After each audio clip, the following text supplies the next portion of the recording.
It's time to shop hundreds of specials at Macy's, plus thousands of new markdowns in-store and online. Shop incredible specials like our fine jewelry clearance 65% off, sandals for her 50% off.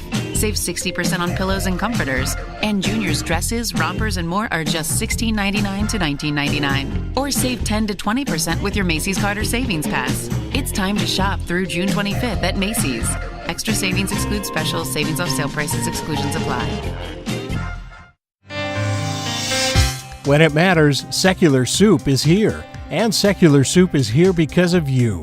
Because of the thousands of people like you who support this podcast, you hear the news and commentary that really matters. If you've never been a member, now more than ever before is the time to invest in Secular Soup. Your contribution of just $1 per episode will help keep this train wreck going for years to come. Don't just think about it, do it! Become a sustaining member now at patreon.com and pledge at the tomato, chicken noodle, bread bowl, or lobster bisque level. Or make a one-time gift on PayPal by sending money to secularsouppodcast@gmail.com. That's patreon.com, patreon.com, patreon.com, or secularsouppodcast@gmail.com. Welcome to Secular Soup. I'm Amy with a Y. And I'm Amy with an I. And we're just two blueberries floating in a bowl of tomato soup. Stay tuned for real talk about atheism, feminism, politics, parenting, and whatever the fuck else we want to talk about, because this is our show. And get ready for a whole lot of motherfucking profanity. Buckle up, bitches. It's time to have some soup. Episode 12. What? 12! Yes, and we have a special guest for episode 12, and I am going to let Amy with an I do the introductions. We have my friend Nicole. She lives in Texas also because she's not a monster. So I'm just assuming everyone in Minnesota is monsters. Well, we are, to be fair. That's what I'm assuming. Don't you know? Yeah. Fuck off. So this is my friend Nicole. She's Hi. Hello. She's welcome. how do you introduce you, like a graphic designer? And I just went through like a little minor career change. I'm technically a proposal specialist / graphic designer / notary / fill out former, that sort of thing. Ooh. So you're like a Renaissance woman. I've actually known Nicole for a couple years. I've always liked her, and every time we end up at functions together, I always sit next to her and we just talk for hours about like everything, because we can just like jump all over the place. I love your stories. I love your stories. So she just finished her thesis. Did you just graduate in May? No, so I just got my Master's of Fine Arts, and in the art world, that's actually a terminal degree, which is like a PhD level degree. Okay. And my master's thesis was the official title is Lesbian, Gay, Bisexual, Transgender, Inclusive Sex Education for New Media. That's like the full-on title. Yes. In a nutshell, I basically do LGBT inclusive sex education. And basically, the entire point of my thesis was, how do we modify current sex ed to be more inclusive of LGBT issues? And not only that, but because the current system isn't working, how do we distribute this information to the masses? Yes. That's so cool. It's such a cool concept. So basically, I made a YouTube video as my proof of concept, and that's what I presented for my thesis. So for like 2.5 years, every spare second of my life was sex education. And I remember talking to you back when it was in the early stages of conceptualized, and I remember how awesome it was. And so we didn't create the podcast just to talk to you, but it was definitely one of the first things we talked about when we started the podcast is, I have this friend. She has the most awesome thesis, and it's such a great concept. So from the beginning, early stages, we wanted to talk to you about sex education, how it's failing in general, and your concepts of how to make it more inclusive and better, and because it's so lacking. Yeah, well, it's failing on two parts. One, even if you just forget about the LGBT issues, it's just failing on a basic binary level. Absolutely. Comprehensive sex education, that is failing too. The only and then I'll get into this later, but I've only found like one program that's kind of working, and that's the Our Whole Lives from the Unitarian Universalist. Yes, we talked about that last week or the week before. I actually wanted to bring that up because I was listening to that podcast. It's like, oh, I have the answer. I have the answer. Yeah, I actually have. There's a pastor in my town, a Unitarian pastor, who's kind of become one of my new best friends. She's awesome. And she's trying to get the OWL curriculum implemented at our local church here. So I'm kicking around the idea of becoming a facilitator for it, of going to the training. But just from what I've seen of it, it really is the gold star. I mean, it includes every aspect of sexuality. It is. I spent like a nice $300 on their instructor manual, and I dissected that thing like crazy, and it is very comprehensive. And I think what makes it successful is it doesn't take sex education as just the biology part, which I think is where the majority of sex ed fails. It just feels like sex ed is just what you do with your private parts. No, it's not about that. It's about how you interact with people. It's about who you're attracted to. It's about how you express yourself. It's about, are you okay with other people touching you? And it's about interactions. And there's like this misconception that you're not a sexual being until you hit puberty. And what happens is there's all this like prep work that you do. Okay, like for example, like I think Amy, you have a 4-year-old. 7. She's 7. Yeah, and I have an 8-year-old. Okay, so you know, like when your kid is young and they're like, "Oh, here's your aunt Martha. Go give her a hug." And yeah, I would never say that to them. Yeah, but it's like little things like forcing your kid to hug someone. Forcing them, right? Yeah. I would say, "Do you want to hug Aunt Martha?" That's how I would phrase it. And they would say no, and then they would insist. Like, "Oh no, she needs to hug me. I'm your aunt. Why don't you hug me?" I'm like, she said no. Sorry. Yeah, it's like she doesn't know you. Yep. She's met you like once, and like she's met you like twice in her life. Yeah, she doesn't know who you are. Yeah, and it's like little things like that kind of reinforce the fact of who your body belongs to, what kind of an autonomy you have with your own body, and that brings up. And when you're talking sex education, you need to know that it's okay if you're attracted to like women, or if you're attracted to like certain types of women, or what kind of people you're attracted to, or and all of that is inclusive. It's not just, oh, here's the men, here's the women. There's only those two sexes.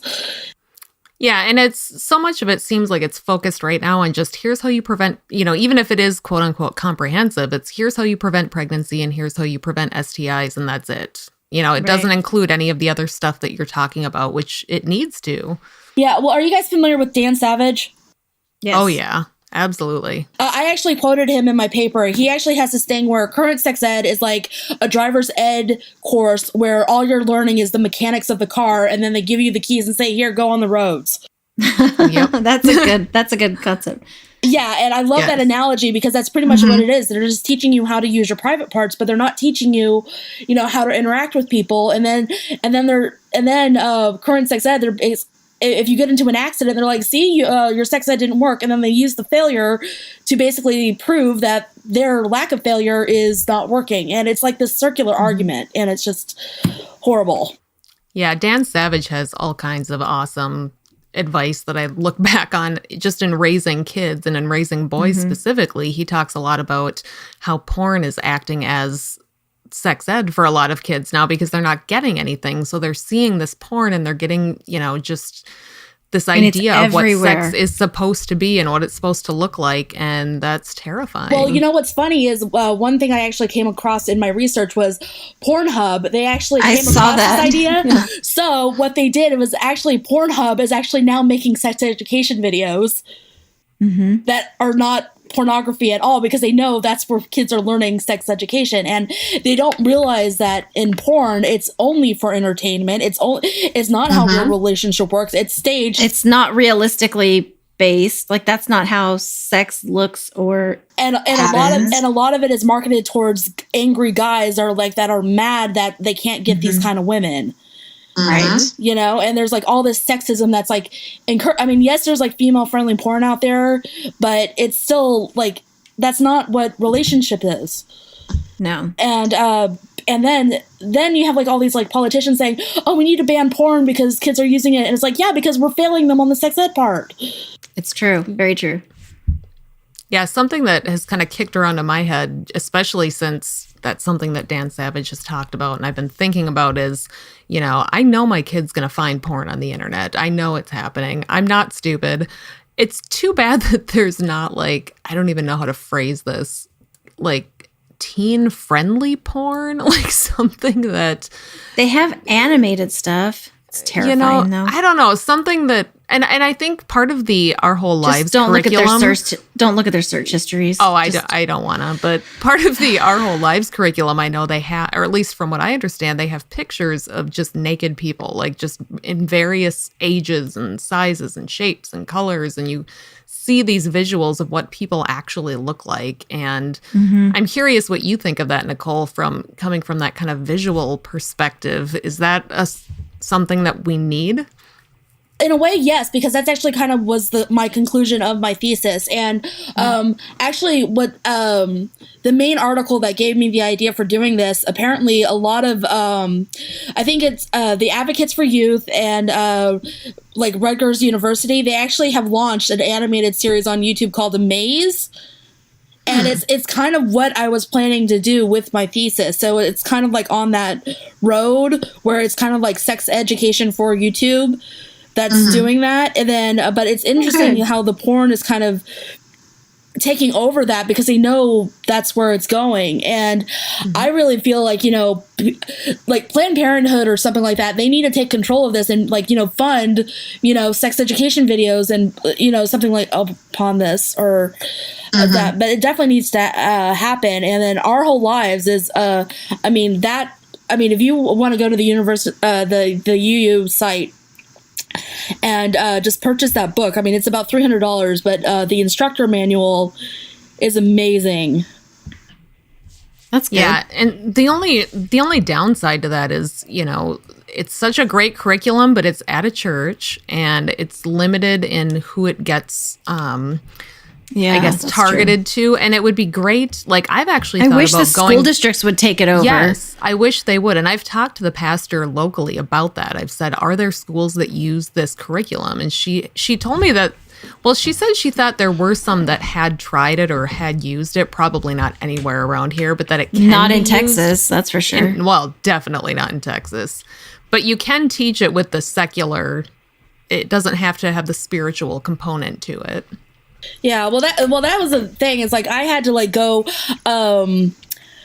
Part of my research is I went to like every half price books I can find and get like middle school health textbooks, and all of them are fear based. And fear and shame.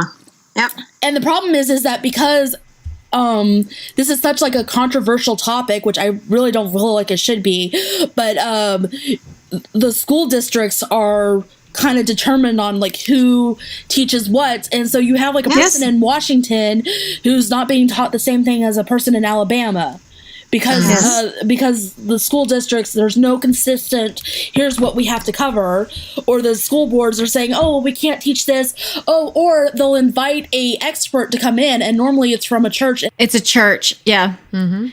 We had a abstinence only program come out last year. And it was some kind of, not Ring program or Save It, or it was some kind of Save It or something. And they made it out to be like this fun, funky, you know, keep yourself safe.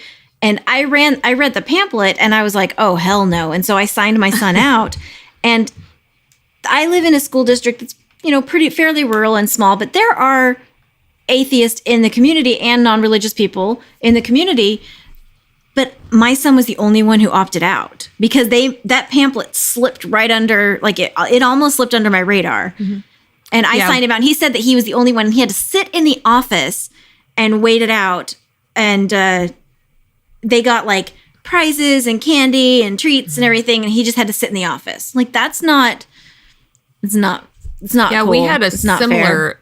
we're kind of going through a similar thing where my son is in 8th grade and he should have been going through. Yep. Yeah, he should have been going through what they have here. It's called the Enable curriculum, and it's just awful. It's the Enable stands for Education Now and Babies Later, and it's something that the state of Minnesota used to fund in schools. It's an abstinence only program, and I'm not sure at what point it happened, but the state stopped funding it because our state now does require that you teach comprehensive sex ed, kind of.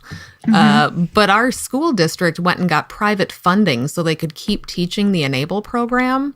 And it's a failure on every level. The county I live in has the highest teen pregnancy rates, the highest chlamydia rates, but we are fighting with the school district over it because we have some conservative doctors in town who will go to the curriculum director and, say that we can't be teaching kids about safe sex, and you have this whole political struggle in the community because then they'll want to do it.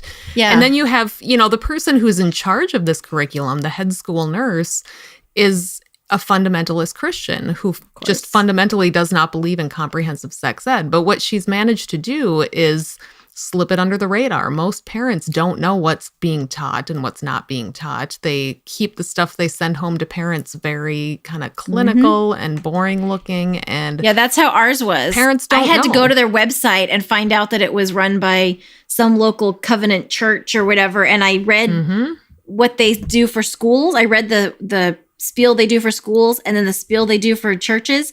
And it was only a couple gods away from one another.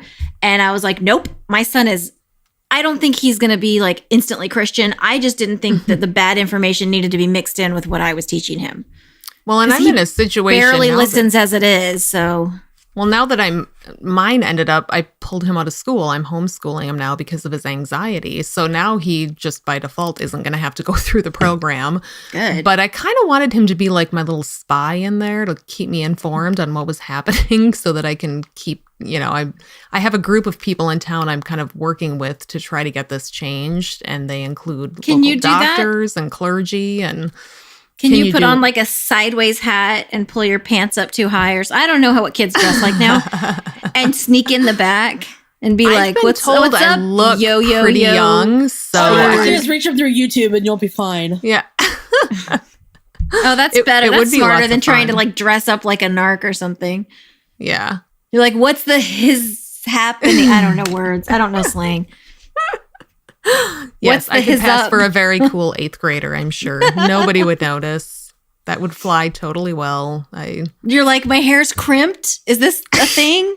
Are we still wearing rolled up jeans? Is that... I have the benefit because I'm not a mom, I'm an aunt. And because I'm an aunt, I automatically get the cool factor where I'm like the adult, but I'm not the parent.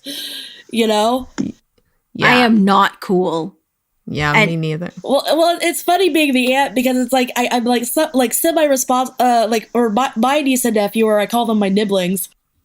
So it's like I'm sort of like I can get them to do their homework, but my sister can't because she's always the one. Yeah, I can't do this, and they're like, no, but I do what I said. Like, oh, you are so smart. How can you finish that? Can you finish that one more worksheet? She's like, yeah. Yeah, kids are weird. They will Nicole, listen to any other you want to move in with me? So. just move into my house and be the cool and just one. Raise her kids for her. That would be awesome. Could you? It would be super great. And they're slightly damaged, slightly used. Yeah. A little bit of wear and tear. She's fine. like, no, but thanks for the offer. So yeah, one of the things that you're primarily focused on, and one of the things I know we're having a problem with in my community is just the total lack, like where I live, they don't even talk about LGBTQ plus families or kids or people at all. They don't even talk about them. There's no inclusivity they just don't exist in the curriculum. There's nothing.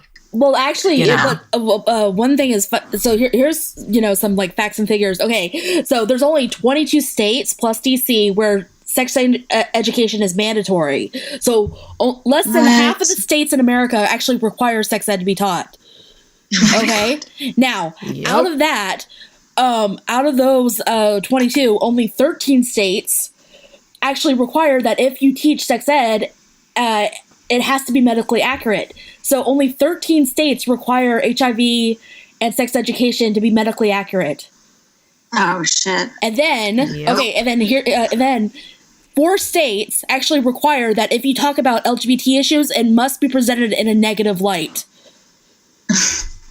And Texas is one of them. Of course it is. Like if you have gay sex, you will get AIDS.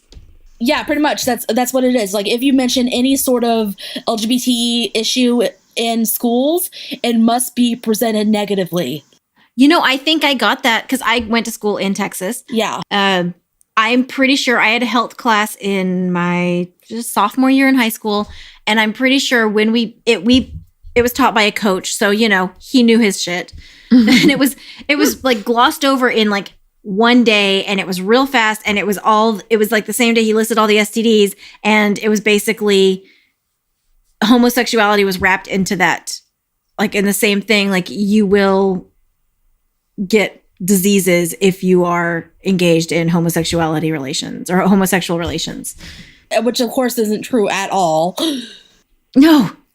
I trust the straight frat boy around the corner way, way less than, you know, some lovely lesbian lady. Way less. Like he is probably, if I shake his hand, I'm probably going to get chlamydia. Oh, I know. Yeah. There's like, there's like some guys I'm thinking like, yeah, I don't even want to get near you. No, if I sit next to you, I'm going to get gonorrhea. It's going to jump into me. Yeah, there's no way. There's no way. But yeah, no, that's not how it was couched. When I was raised, that's not how it was phrased. Well, and that's one of the things maybe you could talk about, Nicole, is when I was in high school back in the good old days, I think back in the 90s, we were actually getting better sex ed than the kids. And I'm just talking about my kind of community right now, but we actually had a better curriculum. It wasn't good, but it was still better than what the kids are getting now. It's actually gotten worse. Is that kind of a national trend? Is that something that you've noticed? Is it getting better or worse or staying the same? Well, I've actually from the data I've been able to pull, like, I mean, I haven't been studying this over the last 20 years, only really the last 5, but it has been kind of like receding, especially with the LGBT issues. Luckily, since gay marriage was passed by the Supreme Court, the tide is kind of turning, but not fast enough to where it actually helps prevent. Because my main thing in my thesis was all about, you know, how LGBT kids, because of all the bullying they get, because of all the outsiders, they're at high risk for suicides. And if everybody has to understand you more, it makes life a little more livable. Yeah. Well, one positive note, like on the states that actually, before gay marriage was passed, the states that actually approved gay marriage, right? They actually had a 7% like decrease in teenage suicide. And now 7% doesn't sound like a lot, but that actually translates to hundreds of thousands of prevented suicide. No, that's a big deal, because then there's a light at the end. They can actually, you can have a partner, you can have a life, you can have quote unquote, you know, normalcy to, you know, I can understand that as a teenager, which, you know, I'm practically a teenager. Of course. You're 27. Yeah. I mean, LGBT issues, they start like with kids as young as 5, because when you're you're 5 and 6, that's when you're trying to understand what gender is. That's when you're understanding that, oh, I have boy parts. That means I have to act a certain way that goes with my boy parts.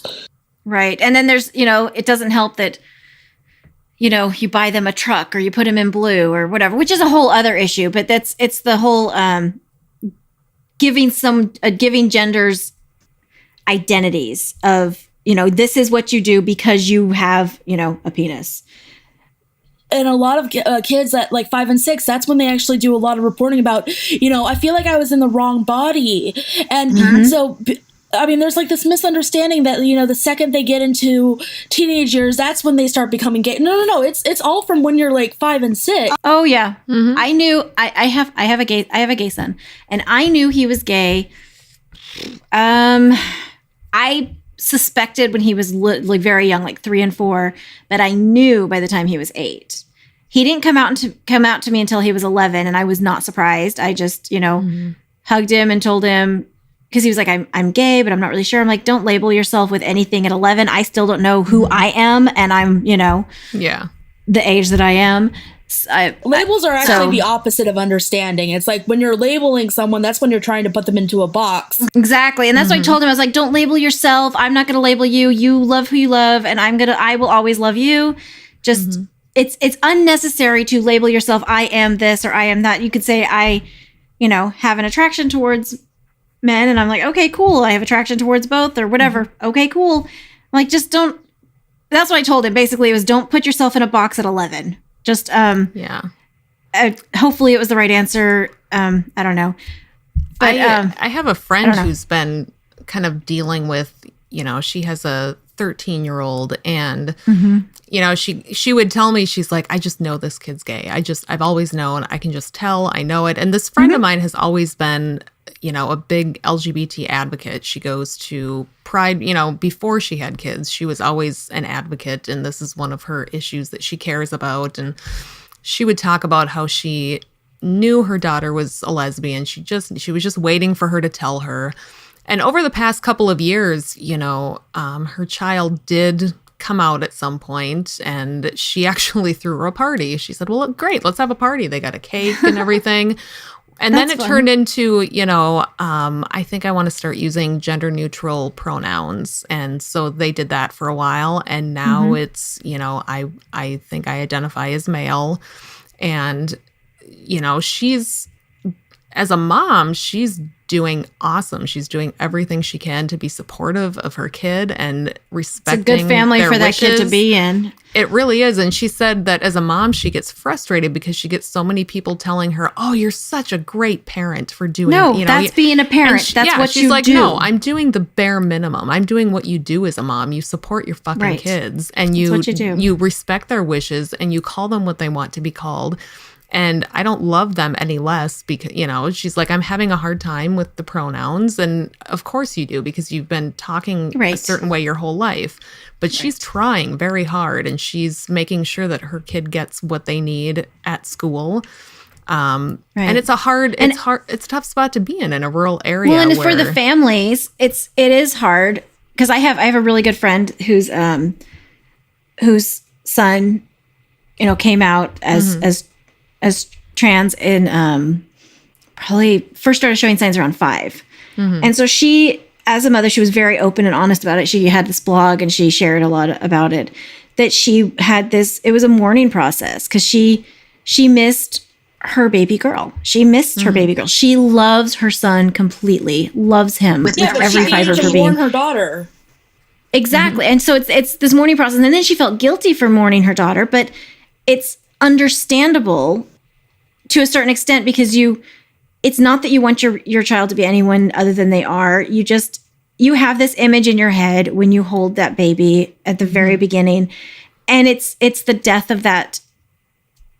You know what? It's funny because that's actually a pretty okay, and it's okay because normally when you're saying goodbye to someone, you have like the ceremony of a funeral, and you don't really get that with a transgender assignment. And I would actually like to see, like, if someone's having like a transgender thing, have a goodbye party for the former person, and that will, I think that's a great idea. and I think that will help a lot of people accept the new person, saying, okay, we're saying an official goodbye for Jane. And now we're saying hello to John, and John is being born, and we're saying goodbye to Jane. And I think that having that closure, have some kind of bridge that they, like it's a walk across a bridge. It's a transit. It's a journey, and everybody's supportive and just there. And that's actually, that would be very cathartic for everybody involved. Funerals are for the living; they're not for the dead. Exactly. I think that's a great idea. I just remember watching her journey through Facebook, through her blog, and they were Mormon. This is one of my Mormon friends. They are no longer, obviously, because she was super supportive of her son, and her family was super supportive of her son, and the hate and the vitriol, it just couldn't, no one could understand how she was allowing her child to do that. And it's like, oh my God, this is my child. This is my beautiful son. And he's amazing. So, Well, and what kills me is the argument that, how am I supposed to explain this to my kids? This is, how do I, and I have a cousin who's trans, and I very easily explained it to my kids as, yeah, it's super easy. Kids are understanding. They're they're better than adults, honestly. I think one of them asked me one time, is that a boy or is that a girl? I said, that's your cousin. They're a boy. When they were born, we thought they were a girl, but they weren't. They're a boy. So no big deal. Super easy. Okay. Like kids don't have trouble, or with gay marriage, Yep. I have a lot of friends who are gay and who are married. And hey, when you grow up, some people fall in love with another man. Yeah. Some people My fall kids in love were with totally another okay woman. with it. Some people fall in love with more than one person. It's all different and fine and okay. Kids don't have trouble with that fucking concept. It's the adults that have trouble with the concept. That happened in our family. We had, they're super, super judgy Mormon family. And, when someone was like, oh, well, I'm a lesbian, and this one, sister-in-law was like, oh, how dare she do this to me? How dare she put me in this position where I have to explain this to my children? And I was like, what are you going to explain? Like, are you going to in detail, like, this is what they do when they're alone and naked? You're going to talk about the sex they're having? Yeah. No, like kids don't give a fuck. They don't care. They just say, this is Aunt so-and-so and this is Aunt so-and-so. Nobody cares. No. Like I have some really great friends that we do Thanksgiving at their house, and we're really good friends with them. My daughter's friends with their daughter, and they're, super great friends. My kids didn't notice that they were a married lesbian couple probably until I'd known them for about 3 years. Yeah. Because kids don't care. They don't care. They just know we're going over to so-and-so and so-and-so's house, and we're going to play with so-and-so. And then one day my daughter pulled me aside. She was like, wait, so this is her mom. I'm like, yes. And this is her mom. Yes. She has 2 moms. Yes. Okay. Just went away. Yeah. Nobody cares. I wasn't making a big deal about it. Extra present for my birthday? Right. Like I wasn't making a big deal about it. I was like, hey, we're going over to their house. And I would say both of their names, just like saying, I'm going over to Tom and Cecil's house, which I would never, by the way. Don't ever go to Tom and Cecil's house. That is a dungeon of horrors. Ugh. No, but I mean, like, go over, like, the same way. I'm like, hey, I'm going over to Tom and Cecil's house. I would say the same thing. Like, I'm going over to so-and-so and so-and-so's house. Didn't even register. Like, they don't care. And if they did notice, they don't care. Kids don't care. We have, I have a large percentage of lesbian friends that are like in their 50s. Oh, so that makes it okay, Amy? That makes it okay now? I don't know. So you can say these things? I can. It's not okay. So here's where I was going with this. Oh, sorry. One of my friends is she teaches, or she works at the local middle school. And so, but she comes over to my house with her wife. We have get-togethers and stuff. So my kids know her and know her wife. Do you call her friend sarcastically? Yeah, well, to her face, I do, because it's funny. We always joke about how she's going to try to recruit me with her free toasters. So, but I had to tell my son, like, when he started going to that school, because he knows her, and I explained to him, I'm like, look, she's married to a woman, and you need to kind of keep that a secret, because I don't know how many people in the school know. I don't know if the other students know, and. Yeah. She, when she first came out she wasn't out at work for a long time. And when she got married, when it became legal here, they got married, and she didn't at first tell people. And when she did, she got kind of she got a huge outpouring of support from her coworkers. But I was more concerned about the kids in the school and kind of what dickish things they would have to say about it. And so I kind of had to tell him, like, just kind of keep that quiet. Well, redneck kids well, middle care. School. Yeah, redneck kids care. That's true. Middle redneck school kids kids are whose different. Parents are assholes care. The episode that came out today was body shaming, but I mean, can we redneck shame? Oh, all day long. I'm never sure. I'm not entirely sure where we fell on that. It's a whole debate. I'm good with it. I'm fine with redneck shaming and Tom and Cecil shaming. So those are my two and I say that because I come from a redneck family. So I feel like, I can I make have fun redneck of my own. Cousins. So. Okay. So one thing I was going to ask Nicole about, or not, it was kind of a comment wrapped into a question, or question wrapped. I don't know. One thing I really liked is the, well, obviously I told you I liked the graphics at the end. They were very comprehensive. They were great. I loved the graphics at the end, but I really like how, you made such a you made an importance of differentiating sex and gender, because that's something that's so glossed over and so ignored, and it's biological sex and gender are different. Well, there's actually they're different. 5 areas. Yes, and I really like that because no one talks about that. No one understands it. You get in one discussion on like some, local political page about Target and their bathrooms, and you realize how incredibly off the education system is. Oh yeah, and well, even in Rockwall, like the city that I worked in, I remember that. they were about to do that, and it's like no. And unfortunately, I had class that evening, so I couldn't actually go to that. I couldn't go. I was invited. I mean, obviously, I was invited to go to that, but I couldn't go to that. But I listened to it later. Yeah, and it was just they were trying to put in Amy for your. You weren't here. No. They were trying to pass their own little bathroom law in the little town, and that was before David and Brandy moved, and so they went out there, and there was a big to do, and it was the protest, and there were speakers and everything, and it actually didn't pass. and what's funny was because so many people showed up, they only allowed people from Rockwall to speak, and then they're like, okay, well, we were misinformed about this issue, let's not pass it.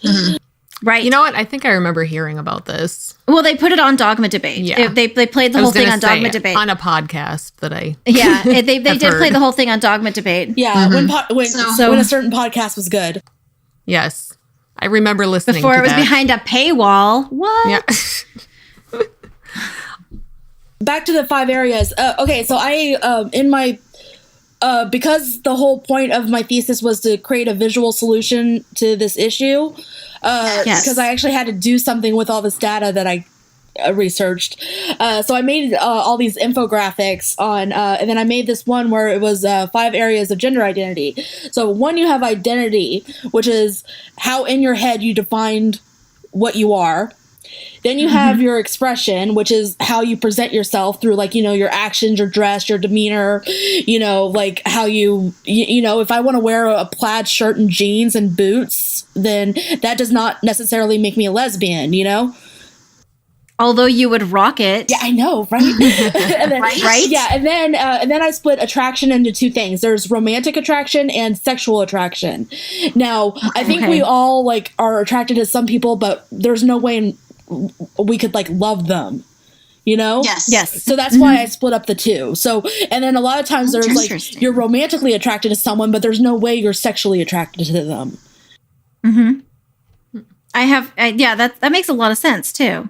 I'm gonna take your class. I'm gonna have to take one of your classes because I was raised Mormon and I had a Texas education. So I'll just loan you my little owl book. There you go. I think that might help. And then and then of course the 5th and final one is biological sex, and these are actually it's not just your genitals, it's also your mammary glands, your voice pitch, your body hair, your hormones, your chromosomes, because everyone one small point about chromosomes. Everyone is like, oh, well, you either have an X or a Y. That's it. No. Sometimes you have that's not true. No, Yeah. it's not, because sometimes you have more of one. Sometimes there's a disease where it crosses, and there's just so much stuff. It's no, it's not just. And because the binary system we have now, they're thinking, oh, you have a vagina, you have a penis, so therefore here's all the stuff that comes with that, and it's not. So that's why I broke up the thing into 5 areas.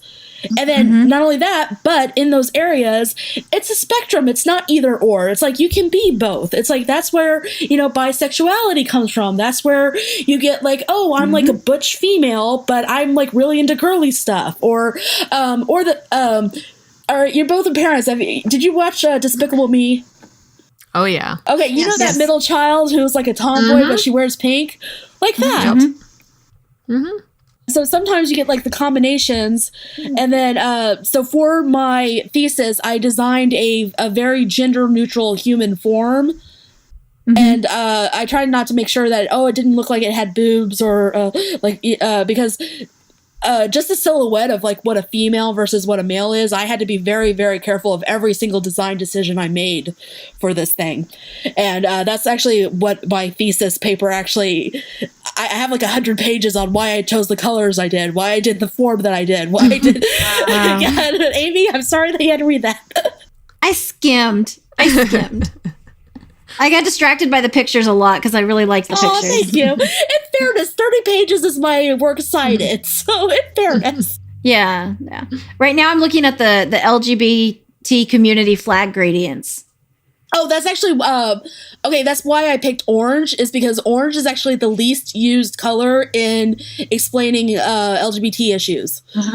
I see that. There's lots of pinks and purples and blues and yellow. Exactly. And so, and then that's why I actually picked orange, because orange was pretty much the most inclusive color of all of them. And then I picked like a teal to complement orange, because just on the color, just as from a design artist perspective, that those two kind of complement each other. And then there's meanings behind the colors, and then there's blending of the colors, and then there's shades and tints, and I mean it is an art degree, so let's be careful. So we do really interesting. Yeah, but it's interesting when people hear graphic designers, because that's such a loaded term and nobody really knows what a graphic designer is these days. And I'm pretty sure my old boss thought I just finger painted all day. That's what I do all day. So she literally does. I really do finger paint all day. It's therapeutic. That was sarcasm. Yes. So what do you think, Nicole? What do you think needs to happen to make sex ed better in the United States? Do you think it's something that we need to make federal standards that are... Okay, I don't think we're ever going to have federal issues in my lifetime, or at least where it's passed down from on high, because it is so locally... It's too mixed up in religion. Exactly. And unfortunately, so I really don't think it. So what happens is, I think what needs to happen is, because these teenagers are on YouTube and they are on the internet, and this is where they're learning sex ed anyway. My whole point of my thesis, or the conclusion that I came up to, so this is my opinion, this is my conclusion, was that we need to make an inclusive YouTube series, and there is one out there called Amaze. Which is actually pretty good, that I like. Writing this down right now for my child. There's also a book out there called Sex is a Funny Word, which is it's almost like a comic book, but it's really inclusive. I like that one. Amazing. There's a lot of things what we need to do to make sex education all inclusive, but by implementing YouTube, which is where the kids already are, that is how you get them. That is how you get the information out. Yeah. Immediately. And so some of the things we need to do is we need to get rid of the male-female binary system. Agreed. Okay. We need to talk about all known sexual identities. It needs to be less about biology, and it needs to focus more on self-care and relationships. And not just romantic relationships, but friendships. And I think that's where a lot of people get into, those very destructive and toxic friendships. All of that comes back to sex ed. Like the one I have with Amy. Listen, bitch. I'm not going to do anything to her because she lives in Minnesota and I would freeze. Yeah. I'm not going to go. We need to emphasize sex positivity, because a lot of it is, sex is bad, sex is evil. You're going to get HIV if you have sex before marriage. Because marriage, of course, is this magical thing that you're immune from all disease, apparently, when you do that. Oh, marriage fixes everything. Ask me about that sometime. Yeah, just ask me about that sometime. Ask me how that worked. How's that working out for you? And apparently, when you get married, you can magically get all this sex education knowledge the second you take those vows. Apparently, yeah. Well, it's and just everything's fixed. Yeah, it's part of the wedding ceremony, I think, is that immediately your brain just goes into this mode where everything's great and wonderful and perfect, and you get along with this person forever, and sex just falls into place magically. It's great. Well, one thing, I don't know if this is, no, I'm sure it's damage from religion and from bad sex ed.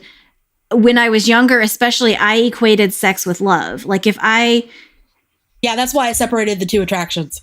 Yeah, because I only would have, obviously I was Mormon, but I would only have sex with someone I loved. But also it was a way of being shown love or feeling love. And so if I wasn't receiving sex, or if things were, like a dry spell or whatever, then I was no longer loved or wanted or seen or desired. And I know that all goes back to bad sex education and religious damage. And like, it's a lot of things all rolled up into one. I think that's a big cultural issue too, is just how, I'm trying to unpack it still in my late stage age. So I'm still trying to unpack all of that in my head, because I know that's not, sex is not equated to love. Love is not necessarily sex. And, you can... But when you watch like any movie or any romantic comedy or just romantic movie, the two are inextricably linked. And even in the terrible education kids are getting now, what they're being taught is that sex is this wonderful, beautiful thing that you save for marriage. It for the person. It's so great that it's, and that when you marry this one person, everything is going to be magical and wonderful. And so everything kids are learning is kind of playing into that narrative that love and sex are completely intertwined, and that, you can't have one without the other. It can be. It absolutely can be. But there's also levels of intimacy that aren't necessarily sexual, or, levels of love that aren't intimate even. Or there's sex that doesn't involve love, and that's okay. Hell yeah. No, I don't know. There's like this misinformation that ignorance equals purity. Yeah. Oh. It's like, as long as you're ignorant about sex education, you're pure. And that's why they're like, oh, we can't teach kids about sex, because then they're not pure anymore. And as long as they're ignorant about sex, then they're pure. That you think they're not going to want to rub things against people? They're going to. Yeah. Yeah, I used to work with a woman at Planned Parenthood who one day just said to me, she was a nurse practitioner, and I'll never forget, because I was talking about how, why is it so hard for people to understand that kids are gonna have sex, and what, and she said, they just are. She said, people just forget that we have a biological urge to reproduce, and that no matter what we tell teenagers or kids or anybody, that biological urge isn't going to go away. So pretending like it is, and pretending like you can teach kids just not to do it, people just forget that that's there, and they want to turn it into a moral issue, and it's not. I mean, yeah. Well, not only that, but I think another thing that needs to be included in sex education is gender equality, because a lot of the sex education that's out there is male favored. It's all about pleasing the male. It's all about how you like. It's almost. Well, it's about how men can't control themselves, and women shouldn't want sex, but men do, and it's just all kinds of fucked up messages. Well, apparently before, like, everyone kind of knew about lesbians, there was this thing called the lavender marriage, where women were considered so asexual that a lot of lesbians were able to live together because, imagine you're in the 1900s, like, oh, they're just two widows living together. Oh yeah. Just two ladies hanging. Just two ladies hanging out. Yep. The unmarried single ladies. Mm-hmm. They're, even in Jane Austen movies, there's lots of, didn't two work women as well living with together. dudes, I don't think, but two bachelors living together, being all wild. Yeah. Sharing suits and I don't know, whatever they do. Back in those days, I don't know what they did back in the days. Yeah, and then not only that, but another thing is we need to talk about gender identity and preferred pronouns that need to be included in sex ed. Yeah, absolutely. And respecting what people tell you to call them. Exactly, because people don't understand when you dead name them, that is like the worst, that is like the most passive aggressive thing you can do. Mm-hmm. And if someone tells you, call me he, I prefer male pronouns, and then you're like, whatever she said. It's like, no, oh my God, it's so disrespectful. It's incredibly rude. It's no different than me asking you to call me Amy, because that is my name, and that's how I prefer to be called, Bethany. And you calling me Bethany. Right. People like which is a better name. Let's be real. Well, it is. It's prettier, and you can write it out longer. I kind of prefer it. But my friend who has the, trans kid who's going through middle school right now, they went to their teachers and said, and this is a 13-year-old in actually, I think they were 12 at the time, in 6th grade, and went to their teachers one by one and said, I prefer they, them pronouns. This is before he started using he pronouns. He went to the teachers and said, could you please start using they, them pronouns? That's what I prefer. One of the teachers actually said, no, that's just stupid. I'm not doing that. And, you know, one of the teachers just had this shocked now look. Fired, right? Yeah, that's exactly what happened. No, my friend, who's an absolute badass, got on the phone immediately with the principal and, you know, was like, this is unacceptable. And here's what you need to change. And you need to respect my child, you know. But I thought, wow, it takes a lot of courage for a sixth grader that's ballsy. To walk up to these teachers and say, this is what I want you to call me now, and to continue going to that school, and to know that your teachers are disrespecting you that way, but to keep going and keep trying. And I'm just in awe of this kid. Well, school is entirely set up to be authoritarian. It's like, no, I'm the teacher, you're the student, you need to be doing what I say. And so for a kid to like really do that, like even from the atheist perspective of just like saying, hey, I don't believe in God, can you like please not, you know, use all these like references to God or whatever like that. Right. It's hard for a kid to do that. It is hard. Yep. I did when I was I think I was a sophomore or a junior. My teacher called me out on something, and this has anything to do with anything. This is one of my tangents. We're ready. So it's, okay, brace yourselves. So there was like chatting in class or something, and it was one time that I wasn't participating in the talking in class, but the teacher had her back turned and she said, Amy, stop talking. And I went up to her desk about 5 minutes later. I was like, hey, can I talk to you out in the hallway? And I took her out in the hallway and told her that it was really not fair for her to single me out in class in front of my peers when she didn't have all the information. And she apologized to me. And I was like, huh. So in that moment, God. I think it was like halfway the person you are now. Probably contributed. But in that moment, I realized I have power here. And so I realized that. My only issue with that is that she apologized privately and she humiliated you publicly. I actually asked her to apologize to me in front of the class later, and she did. Okay. Wow. That was a caveat of my conversation was, you know, not I appreciate your apology, but now would you also, you know, let the class know that when you call people out with your back turned, you don't have all the information. And she didn't phrase it like that. She was just like, she kind of made a blanket statement of, you know, I would appreciate it if no one talked in class. I'm not going to name any names until I have I'll have all the information or whatever. And then she looked at me and she was like, and I really am sorry for calling you out when you weren't the one talking or something like that. And I was like, yes. Nice. So in that moment, I realized I have superpowers. Especially just like from like a feminist perspective is when like say like you're in a meeting at work and like, you know, guys trying to like talk over you and they're like, they embarrass you in front of your peers and then they apologize later in an email and it's like, I'm still embarrassed in front of everybody. You're like, hey, send this to all of your boys, dude. Send it. Mm-hmm. Yeah, I have had that situation also.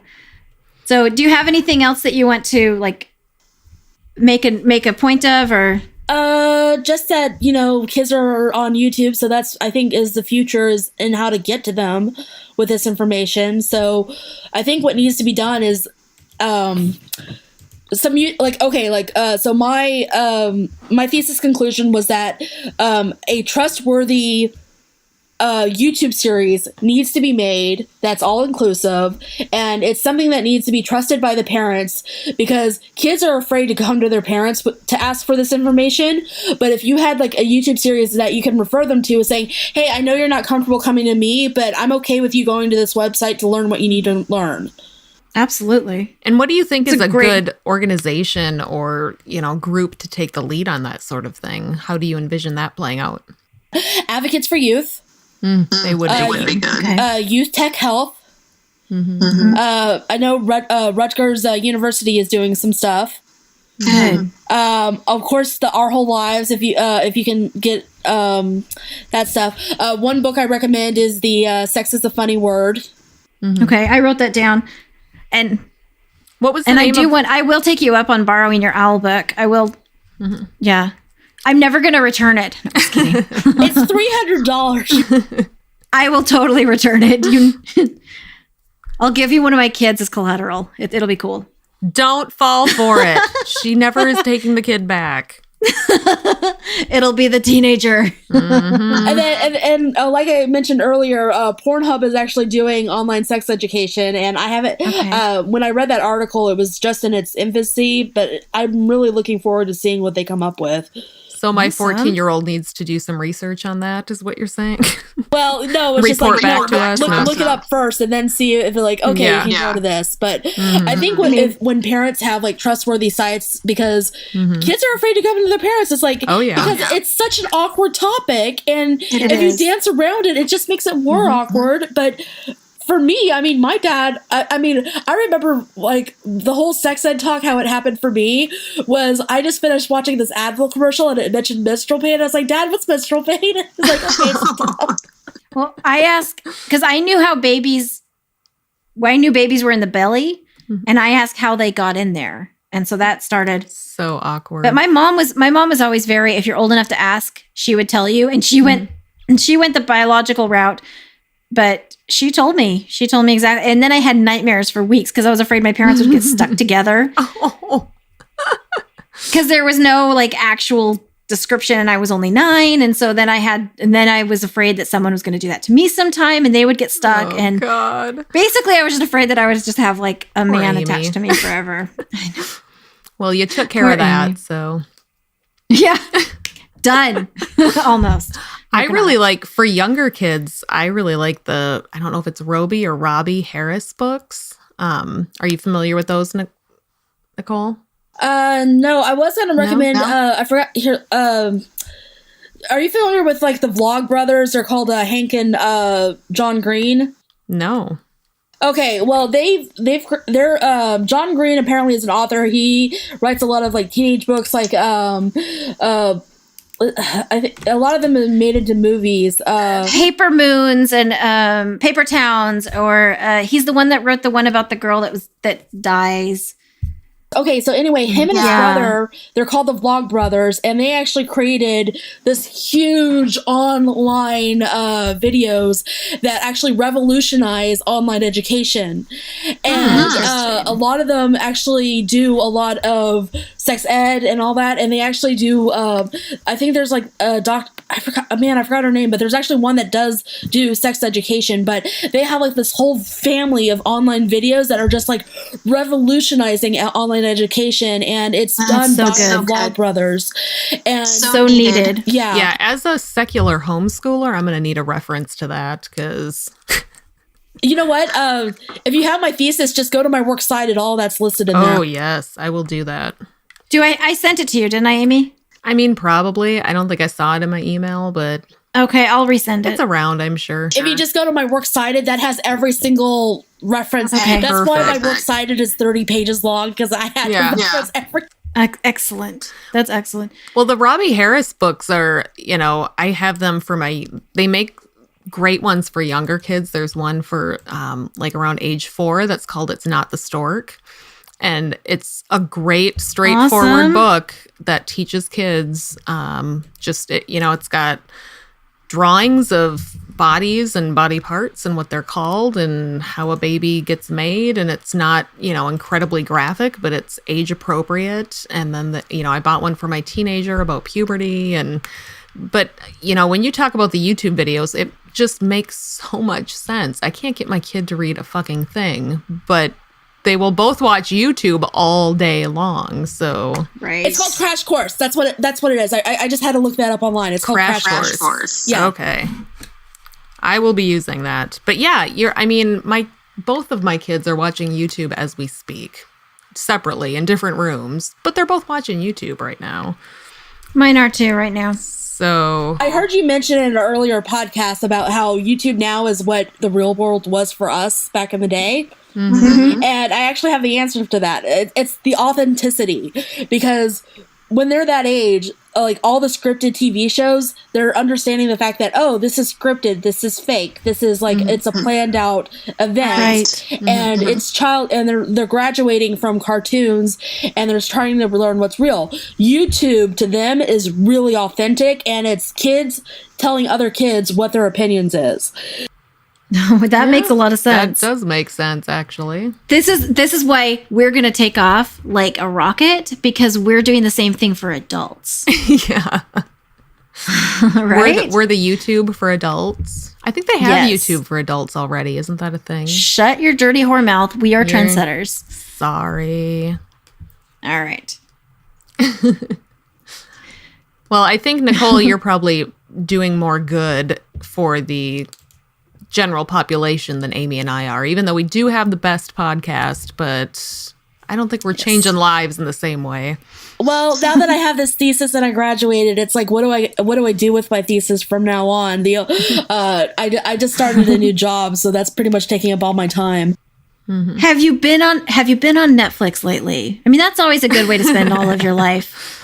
I was on Netflix before this happened. Lots of good things on Netflix. Speaking of Netflix, the most inclusive show I have ever found in my lifetime is called Sense8, and that is a Netflix original. And if you really want to get into LGBT issues, they have transgender, they have gay, they have anything under the moon. Awesome. And that is like that is like the most inclusive show I have ever watched on Netflix. Is called Sense8, and it might not be appropriate for teenagers. But I would watch it first before you, but it's so cool to like see that actually on the show, and it's kind of sci-fi-ish about like it's kind of hard to explain, but it's sort of like a sci-fi, like you have to get in the head of the Matrix because it's actually made from the people who made the Matrix. I think my husband watched that one, and he and my older son, their whole thing is they love to sit around and watch nerdy sci-fi stuff. So if they haven't already, that's probably something the two of them could watch together. Cool.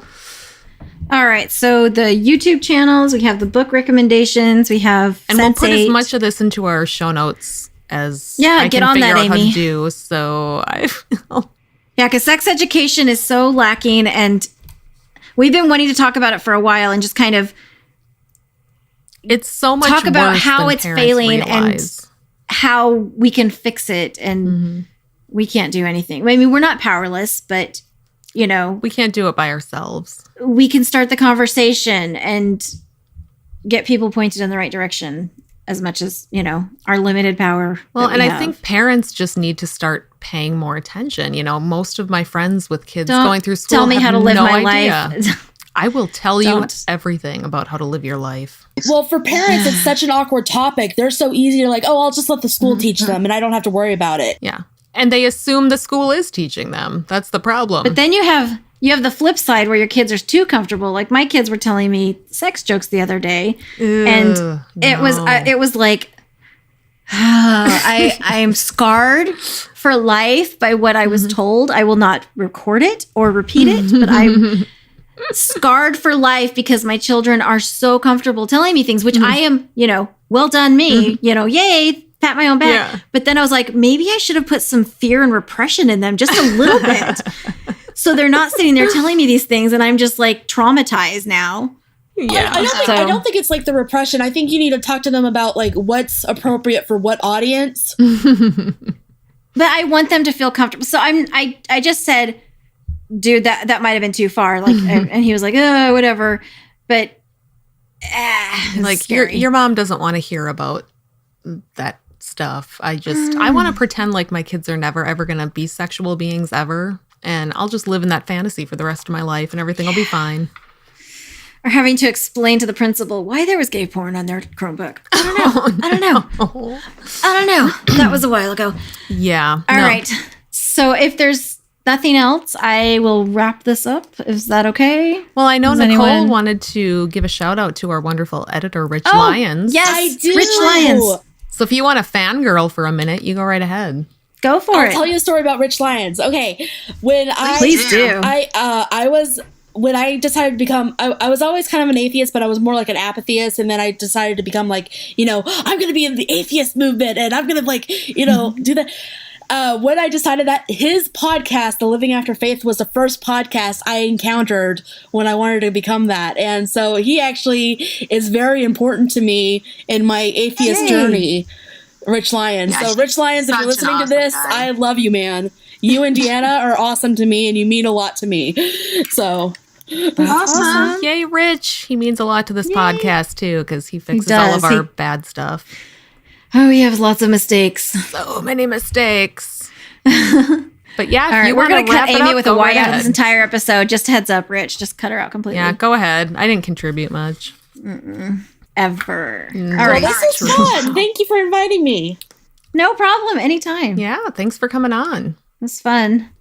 I'm glad you were so willing to work with our schedules too, because we're like, well, I don't know. Maybe this time. Maybe this time. It's hard. It's Did you forget, Life gets Amy, that tricky. we plan everything rigidly and that we have planning meetings? And You're right. Yeah. You're right. Anyway, I read the text, the 3 text messages this morning. Yeah. Our extensive planning meeting. all right, read All the right. outro. Shut up long enough for me to do it, please. I can't. Por favor. Ugh. Okay. And that's all we've got for now. Thanks to our fabulous listeners who put up with us droning on week after week. If you enjoy our delightful bitchcraft, please like us on Facebook, follow us on Instagram, and send us all of your monies on Patreon. You can find us on those platforms by using the Google machine. It's not hard. This week, your donations will go to a tub of lube. If you want to tell the world how awful this episode was, please join us in our super secret Soup Talk Facebook group. If you want to tell us to fuck off personally, you can send us an email at secularsouppodcast@gmail.com. Please rate and review us on iTunes, Facebook, and wherever else you can review things like this. It will help us spread the soup gospel far and wide. And hey, tell your friends. As always, we will leave you with the vocal stylings of Mr. Eli Bosnick. Secular soup creed. Soup is the ultimate virtue. It's delicious, nutritious, patriarchy smashing, racism fighting, warm and fuzzy, human affirming, fun having, anti-theist, glitter throwing, tummy satisfying, pair of new shoes fulfilling, diversity seeking, happiness. Minestrone, beef and barley, chicken broth and split pea, gazpacho, tomato, clam chowder and potato, chicken noodle, beef noodle, egg drop and ramen cup, miso, gumbo, leek and pho. Grab a bowl and taste the magic. Slurp even this. It's time to shop hundreds of specials at Macy's, plus thousands of new markdowns in-store and online. Shop incredible specials like our fine jewelry clearance 65% off, sandals for her 50% off, save 60% on pillows and comforters, and Junior's dresses, rompers, and more are just $16.99 to $19.99. Or save 10 to 20% with your Macy's Carter Savings Pass. It's time to shop through June 25th at Macy's. Extra savings excludes specials, savings off sale prices, exclusions apply.